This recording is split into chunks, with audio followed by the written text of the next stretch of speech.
दिल्ली में बागेश्वर धाम सरकार धीरेन्द्र शास्त्री की हनुमंत कथा का आज तीसरा दिन है। बाबा के दिव्य दरबार में बड़ी संख्या में लोग उमड़े हैं। बाबा अपनी बातों से कैसे श्रद्धालुओं का दिल जीत रहे हैं, आपको दिखाते हैं बाबा बागेश्वर के शब्दवाण। बाबा बागेश्वर ने दिल्ली में लोगों का किया आह्वान, कहा कि धर्म परिवर्तन करवाने वालों के चक्कर में मत पड़ो, सभी लोग जागो, हम सबको हनुमान जी का भक्त बनाने आए हैं। और जो बीच में कुछ दिनों के लिए तथाकथित हली उल्लाह वाले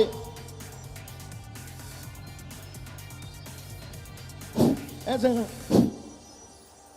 ये जितने भी हली उल्लाह वाले हैं, जिन्होंने छोटे मोटे चमत्कार दिखाकर हमारे भोले वाले हिंदुओं का जो धर्म परिवर्तन करवाया, अब वो बांध ले अपनी गठरी, क्योंकि अब बागेश्वर बालाजी बांधेंगे उन सबकी ठठरी।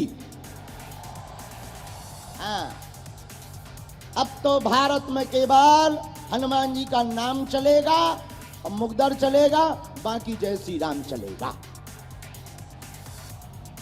और हमारा मानना है, भारत के लोगों, दिल्ली के पागलों, हम तुम्हें जगाने आए हैं।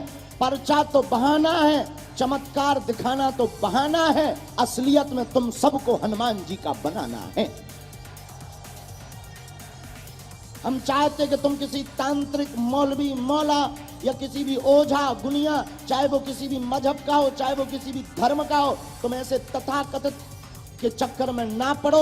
हम चाहते हैं कि तुम्हारी आंखों में आंसू ना रहे। हम चाहते हैं कि तुम चमत्कारों के नाम पर धर्म परिवर्तन मत करो। हम तुम्हें सिर्फ ये बताने के लिए दरबार लगाने आए हैं कि अपने हनुमान जी भी कम नहीं है। ऐसी कोई गली नहीं जहां अपने बजरंग बली की चली नहीं।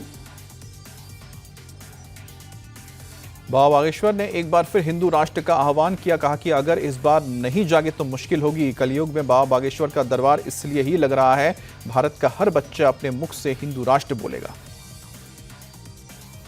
और भारत के लोगों, अगर इस बार तुम नहीं जागे तो आने वाली पीढ़ियां इसका खामियाजा भुगतेंगी। हम तो अपनी जान हथेली पर लेकर घर से बाहर निकले। लोग कहते हैं कि आप बहुत गंभीर हो जाओ, आपके पीछे बहुत दुश्मन लगे। हमने कहा कि एक धीरेन्द्र कृष्ण को मिटाओगे तब तक हम घर घर धीरेन्द्र कृष्ण बनवाएंगे। भारत का हर बच्चा मुख से भारत हिंदू राष्ट्र बोलेगा।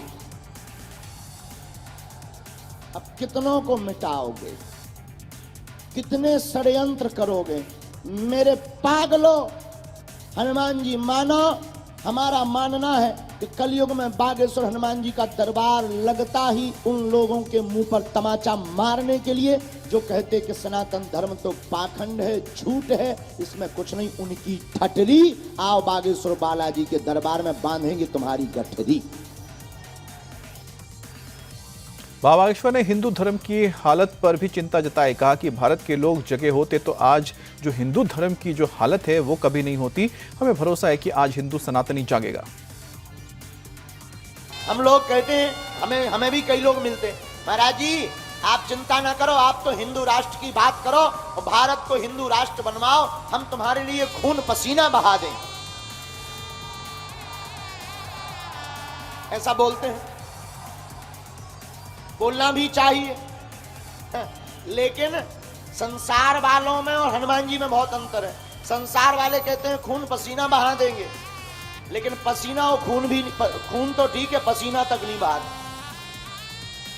बुरा मत मानना, भारत के लोग जगे होते, सनातनी हिंदू अगर जागे होते तो जो आज नौबत हमारे धर्म की है ये कभी नहीं आती अगर हम पहले से ही जगे और सधे हुए होते।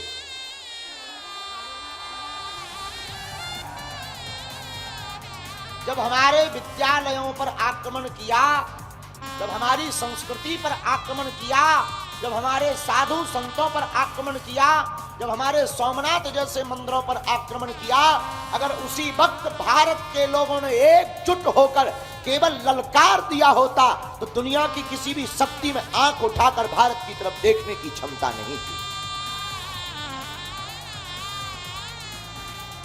लेकिन अब कोई नहीं, देर हुई तो क्या हुआ, हमें भरोसा है कि भारत का एक एक सनातनी जागेगा